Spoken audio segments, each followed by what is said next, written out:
মেয়েদের হাইমেন বা সতীচ্ছদ পর্দা নিয়ে একটা পোস্ট ফেসবুকে ছড়িয়ে পড়ছে, যেখানে বহুল প্রচলিত মেডিকেল টেক্সট বইয়ের রেফারেন্স দিয়ে বলা হচ্ছে যে 99% হাইমেন ছিঁড়ে যায় সহবাস করার কারণে, এবং পরামর্শ দেওয়া হচ্ছে যে বাসরাতে যদি দেখেন রক্তপাত হয়নি তবে বুঝে নেবেন সেই নারী পূর্বে সহবাস করেছে।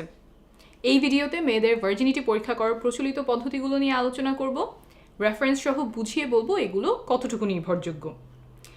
একজন মেয়ে ভার্জিন বা কুমারী কিনা সেইটা বোঝার জন্য চিকিৎসা বিজ্ঞানে বা সামাজিকভাবে 3টা পদ্ধতি প্রচলিত ছিল, এখনও কোথাও কোথাও আছে। সেই 3টা পদ্ধতি প্রথমে ছোট করে বুঝিয়ে বলি। 1 নম্বর পদ্ধতি হলো 2 ফিঙ্গার টেস্টিং। নারীদের যোনিপথে 2 আঙ্গুল ঢোকানো হয় এবং আঙুল দিয়ে বোঝার চেষ্টা করা হয় যোনিপথ কতটুকু টাইট, কতটুকু চাপা বা প্রশস্ত, 2 আঙ্গুল সহজে ঢুকে যাচ্ছে নাকি 1 আঙ্গুল ঢুকছে ইত্যাদি। একজন নারী নিয়মিত সহবাস করেন কিনা তা এই পরীক্ষার মাধ্যমে ডাক্তাররা নির্ধারণ করার চেষ্টা করতেন। সাধারণত রেপ কেসে এই পরীক্ষাটা করা হতো, এখনও কিছু কিছু জায়গায় করা হয়। 2 নম্বর হলো হাইমেন ইন্সপেকশন। এই ক্ষেত্রে চোখ দিয়ে দেখা হয়, আগেরটার মতো আঙুল ঢোকানো হয় না। মেয়েদের যোনিপথের হাইমেন, অনেকে এটাকে সতীচ্ছদ পর্দা নামে চেনেন, সেইটা পরীক্ষা করা হয়। হাইমেনে কোনো ছেঁড়া আছে কিনা, থাকলে কোথায় ছেঁড়া, হাইমেনের আকার কেমন, মুখ কতটুকু বড়, এইসব দেখে বোঝার চেষ্টা করা হয় মেয়েটি আগে কখনো সহবাস করেছিল কিনা। 3 নম্বরটা হলো প্রথম সহবাসের রক্তপাত। অনেকের ধারণা যে নারী কুমারী হলে সহবাসে রক্তপাত হবে, সেজন্য বাসরাতে অনেকে সাদা চাদর বিছিয়ে দেন যাতে রক্তের দাগ ভালোভাবে বোঝা যায় বউ কুমারী কিনা সেই পরীক্ষাটা যাতে হয়ে যায়। এই যে 3টা পদ্ধতি বললাম, এগুলো কতটুকু নির্ভরযোগ্য? আসলে কি এগুলো ব্যবহার করে বোঝা যায় একজন নারী কুমারী কিনা?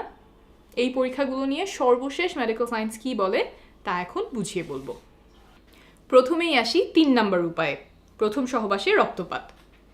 100 জন নারীর উপরে করা একটা গবেষণায় দেখা গেছে যে 44 জনেরই প্রথম সহবাসে রক্তপাত হয়নি। সংখ্যাটা কিন্তু কম না, প্রায় অর্ধেকের কাছাকাছি নারীর প্রথম সহবাসে রক্তপাত হয়নি। এমনকি কোনো ব্যথাও হয়নি 32 জনের। এমন আরও গবেষণা আছে যাতে দেখা গেছে প্রথম সহবাসে সবার রক্তপাত হয় না। রক্তপাত হওয়া এবং না হওয়া দুইটাই স্বাভাবিক।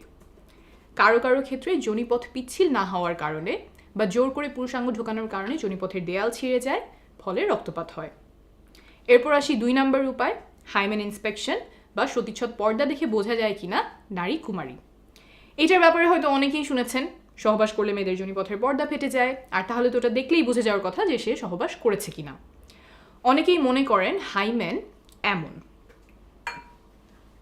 এইভাবে যোনিপথের মুখ আটকে রাখে, সহবাস করলে পর্দাটা এমনভাবে ফেটে যায়, তাহলে ভালো করে দেখলেই বোঝা যাওয়ার কথা যে নারী কুমারী কিনা। আমেরিকায় 36 জন গর্ভবতী টিনেজারদের ওপরে একটা গবেষণা করা হয়। তাদের হাইমেন এবং গোপনাঙ্গ দেখে ডাক্তার নির্ণয় করার চেষ্টা করেন যে তারা পূর্বে সহবাস করেছে কিনা। 36 জনের মধ্যে মাত্র 2 জনের ক্ষেত্রে ডাক্তার বুঝতে পেরেছিলেন যে তারা আগে সহবাস করেছে, অথচ 36 জনই গর্ভবতী, অর্থাৎ বাকিরা সহবাস করেছিলেন কিন্তু তাদের হাইমেন দেখে বোঝা যায়নি। অনেকেই মনে করতে পারেন হাইমেন দেখে বোঝা না যাওয়ার কারণ কি? যদি এমন ছেঁড়া হয় তাহলে তো দেখেই বোঝা যাওয়ার কথা, কিন্তু আসলে হাইমেন এমন শক্ত কোনো পর্দা না। হাইমেন বা সতীচ্ছদ পর্দা কিছুটা এমন ইলাস্টিক, সংকোচন প্রসারণ বা বড় ছোট হতে পারে, আর এই হাইমেন থাকে যোনিপথের চারপাশ ঘিরে। আর যোনিপথের দেয়ালগুলো কিছুটা রাবার মতো ইলাস্টিক, ছোট বড় হতে পারে, এত বড় হতে পারে যে এই রাস্তা দিয়ে জন্মের সময় বাচ্চা বের হয়।